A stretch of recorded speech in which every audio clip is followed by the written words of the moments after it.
Өзбек армекен құлап түскен қосшылан құлан шашын иықта бойында мінің бар мекен қасы көзің қиылып құдай мойның иілі ақ маңдайлау ақша бет жүрекке салмас қалай өр ақ сағағың үзілген тісің бербет тізілген бейне біретін қар мекен ата артып тон тозып алтай жүріп шөл кезіп келіп тұрған алыстан өлегендей мырзаның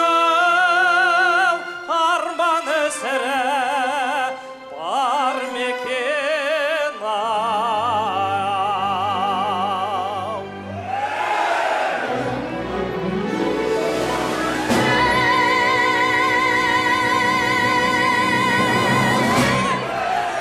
Айналайын ағайын көкке самғап қырандай ұлағатты ұрандай тәңірім жолды аша көр көңілім шалқып таса бер ұстады сұңқар қолынан табылды мұндай мереке